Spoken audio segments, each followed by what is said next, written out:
evening. They may have called it a huge deal, but the trade deal between the US and Europe has failed to satisfy investors. Now, the US markets opened slightly higher and then fell throughout the course of the day. You can see even the gains on the Nasdaq and the S&P are rather small. And if you look in terms of Europe, the Xetra DAX, not surprisingly, with the heavy manufacturing-based automobiles and other heavy machinery, is off 1%, bearing the brunt, if you will, of the losses. It all follows President Trump and EU Commissioner Ursula von der Leyen, who praised their deal, what they called hard negotiations, on Sunday. And we were able to make a deal that's very satisfactory to both sides. So it's a very powerful deal. It's a very big deal. It's the biggest of all the deals. It will be the biggest of all the deals. It's a huge deal. It will bring stability. It will bring predictability. That's very important for our businesses on both sides of the Atlantic. Biggest, huge, important. The only problem is not everyone's happy about the deal. France's Prime Minister is calling it a dark day for Europe. The Belgian Prime Minister said it was a moment of relief, but not celebration.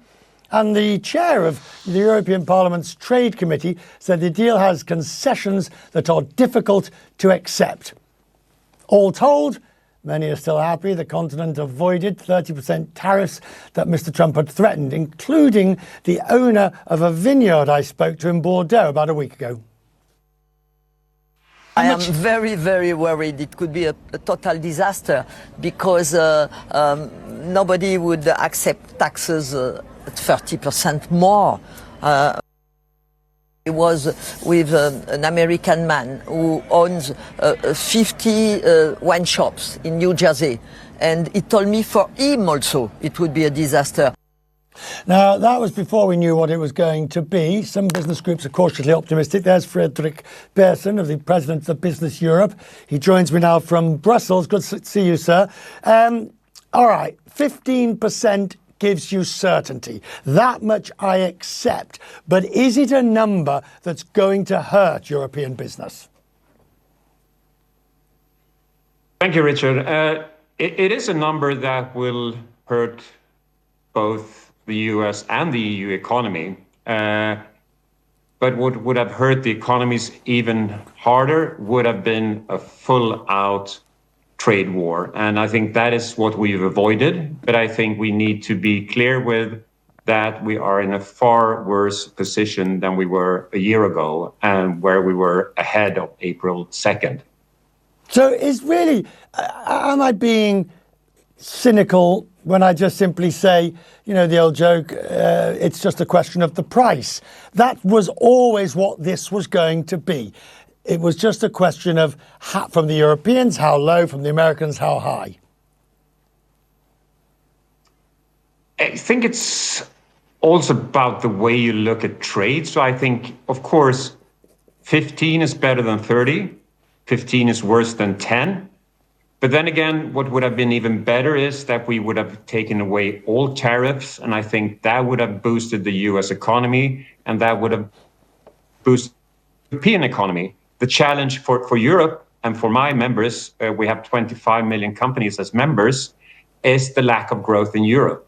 If you look back the last 20 years, the US economy has grown by 60% and Europe by only 30%. That is a huge challenge, and that is a gap we need to close. Okay, so with this, do you believe the 15%, and I recognise this is how long is a piece of string and different industries will do it different ways, but who do you think is going to eat most of the 15%? Richard, you talked about pies, I think, in another episode earlier this week, if it was last week. I mean, is this the pecan pie? Honestly, it feels a bit more like a shepherd's pie. But we need to keep in mind it's a framework. We're talking about 3 to 4 pages. A free trade agreement is normally 3,000 to 4,000 pages. So a lot of things needs to be ironed out before we actually see the color of this pie or this deal. You see, the problem with that, sir, is if you will, you've got half the pie, you've got the crust, you've got the 15% bit, because that happens immediately. It's the other bit, it's the 750 billion of energy. Well, who's buying that from whom and how is it funded? Yep. It's the 600 billion of inward investment and military purchases. How much of that was already go? Do you have any to use this horrible phrase, do you have any visibility on those issues? I would pull it back one step and say it's not even the crust yet. I think we've just been handed the shopping list to go to the store, the 3 to 4 pages. So, I mean, we have so little information yet. I hear the numbers you're calling out, and they're also being called out by the White House and the Commission. We have no clarity whatsoever what's behind those numbers. So we just need to dig into that and get further information. Right. I was interested in some of the commentary I read overnight, which basically said the Europeans caved. The view seems to be Europe gave in on all concessions, and perhaps for understandable reasons. 15% is better than 20, better than 30. Do you now see this as a capitulation to US demands? I think both 15%, 10%, or even, God forbid, 20% is much better than a full-out trade war. That would have hurt the European economy enormously. So I think that is the big win we're seeing here. Right. Then, of course, I would have been happier if it would have been at 10%. But I think this is the price we needed to pay not to end up in a full-scale trade war.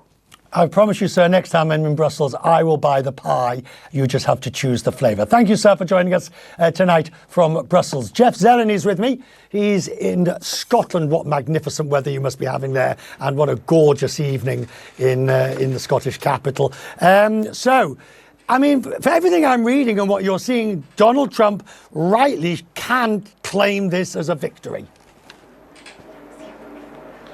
There's no question it's a victory, at least for the United States government and the president, because this is something that he has been obviously trying to make a deal. But it's a victory in a couple different ways, I guess, for both sides, because it averted a transatlantic trade war. There was no one who certainly was looking forward to that. But had that Friday deadline come and gone without a deal, obviously retaliatory tariffs were on the verge of happening as well. And the idea of a trade war with a group of allies is once would have been unthinkable. Now, I guess, is anything but unthinkable. But look, it is a win for the president as he tries to reshape the global order of trade.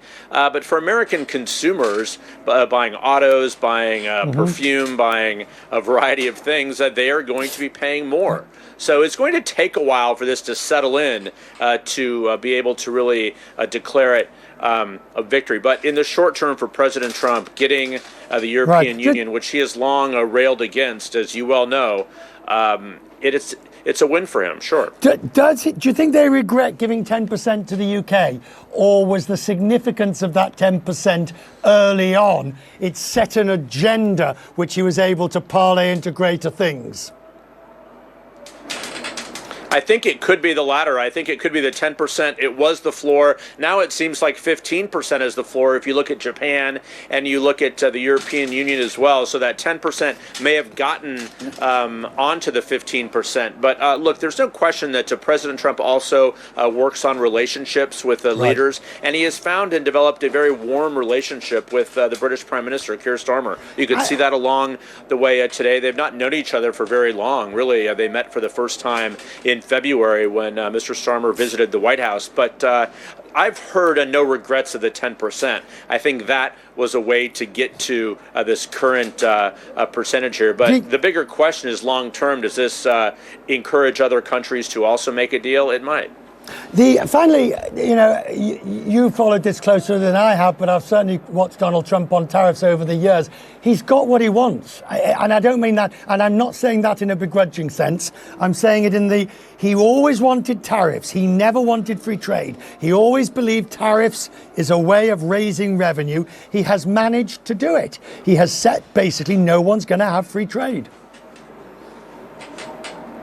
For all of the inconsistencies that really permeate the Trump administration, this is not that, Richard. This is something that President Trump, Donald Trump, as a private citizen, has been very consistent about, really going back a couple decades. He does believe in tariffs. He does believe that that is something that should be done. He believes that American companies have been on the losing end of this. But the question is, at what cost?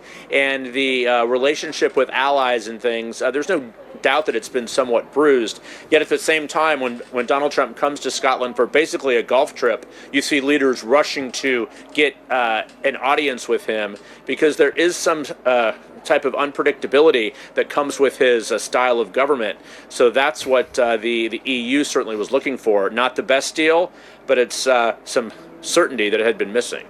I think you get the phrase of the night, Jeff Zanny, unpredictability as his style of government. I think that one goes down for the phrase of our show tonight. Thank you very much, sir. It is good to see you in Edinburgh. Enjoy the Scotland tour. Now,